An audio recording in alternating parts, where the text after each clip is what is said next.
ओडिशा में हुए इतने बड़े ट्रेन हादसे की जिम्मेदारी आखिर कौन लेगा? क्या मोदी के रेल मंत्री देंगे इस्तीफा? क्या सबसे बड़े ट्रेन हादसे की जिम्मेदारी लेगी मोदी सरकार? आखिर इतने बेगुनाह लोगों की मौत का जिम्मेदार कौन? पता चल गया कैसे हुआ इतना भयानक हादसा। सामने आई बड़ी रिपोर्ट, हर कोई हैरान।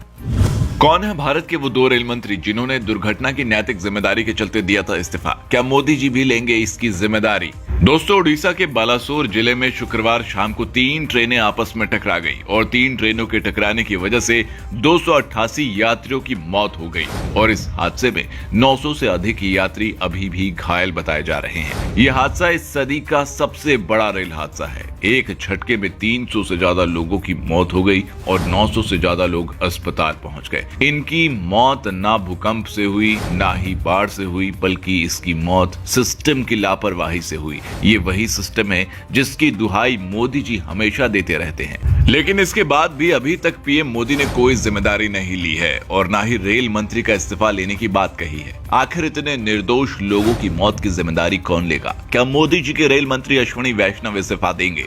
हम ऐसा क्यों कह रहे हैं, जरा आप हमारी ये पूरी रिपोर्ट अंत तक देखिए, आप सब समझ जाएंगे।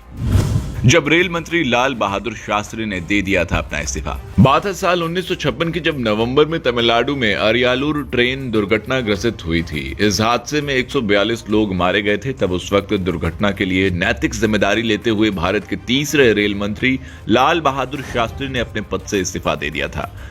जब रेल मंत्री नीतीश कुमार ने ली थी अपनी जिम्मेदारी और दिया था इस्तीफा। 1999 में जब बीजेपी की गवर्नमेंट थी, उस वक्त भी एक भीषण रेल दुर्घटना हुई थी। गैसल ट्रेन दुर्घटना 3 अगस्त 1999 को पश्चिम बंगाल के गैसल के पास 2 पैसेंजर ट्रेनों की आमने सामने टक्कर हो गई थी। इस हादसे में लगभग 285 लोगों की मौत हो गई थी और तब उस वक्त के रेल मंत्री नीतीश कुमार ने कैमरे के सामने आकर जिम्मेदारी ली थी और कहा था, हाँ, मैं जिम्मेदार हूं इस दुर्घटना का।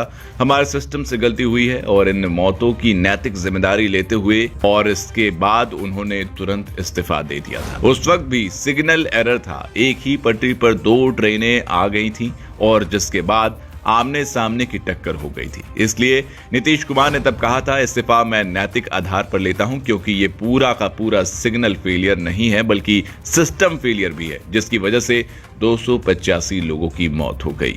और यही सिग्नल एरर ओडिशा में भी देखने को मिला, जिसकी वजह से 3 ट्रेनें आपस में टकरा गईं। उस टेक्नोलॉजी के दौर में जहां मोदी जी बार बार कहते हैं कि मैं रेलवे का आधुनिकीकरण कर रहा हूं, सबको सुरक्षा कवच की दुहाई दी जाती है, ऐसे टेक्नोलॉजी के दौर में सेम एरर हुआ जो 1999 में हुआ। इसलिए ही बड़ा सवाल उठता है कि आखिर इन 300 से ज्यादा बेगुनाह लोगों की मौत की जिम्मेदारी आखिर कौन लेगा? क्या मोदी जी के रेल मंत्री इस दुर्घटना की जिम्मेदारी लेंगे?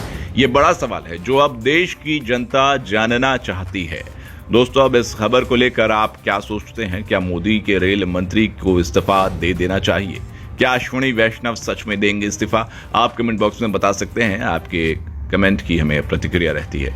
देखते रहिए कदर न्यूज़ टीवी। शुक्रिया।